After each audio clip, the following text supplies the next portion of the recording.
Good morning. Have you heard the expression, on the outside looking in? Basically, it means you're not part of what's going on. Everyone is inside, usually having a good time, and you, well, you're on the outside. Now, have you ever experienced being on the outside looking in? I know I have. Sometimes it's a party or a gathering you hear about, but you're not invited to.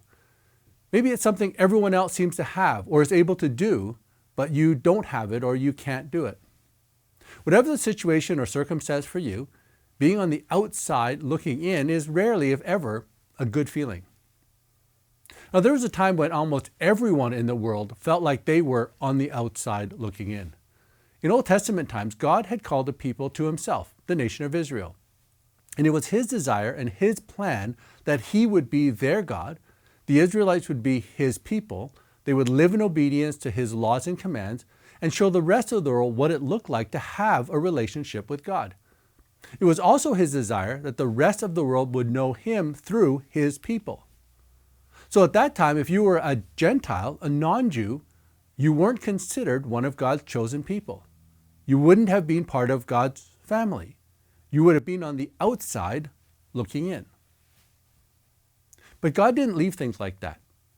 Our promise for today is from Ephesians 2:19. It says this, "You are no longer wandering exiles. This kingdom of faith is now your home country. You are no longer strangers or outsiders. You belong here with as much right to the name Christian as anyone. God is building a home."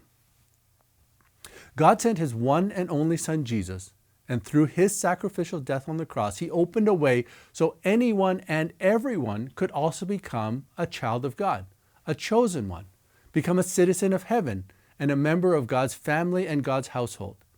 No longer does anyone have to remain on the outside looking in. My prayer for each of you watching today is that you would know God has a special place in his house for you. We can be a part of God's family, a part of God's household, what the Bible describes as joint heirs with Jesus, if we simply put our faith and our trust in him. Jesus said to his disciples in John 14, and says the same words to Christ followers today, "You trust God, don't you? Trust me. There's plenty of room for you in my Father's home. If that weren't so, would I have told you that I am on my way to get a room ready for you?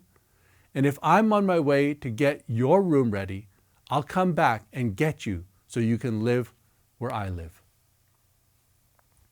As we close our devotion today, I just want you to take a look at this short video clip of a young girl realizing that she has been formally adopted. And when you watch this video, consider God's heart for each and every one of you, each and every one of us, to also become a part of his family. Have a great day.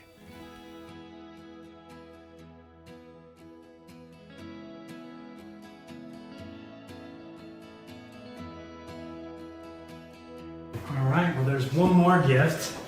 We have one more gift. It's not from Grammy, but it's another gift. Why don't you careful open it up. Look at it. I want you to read it. I'm going to be adopted.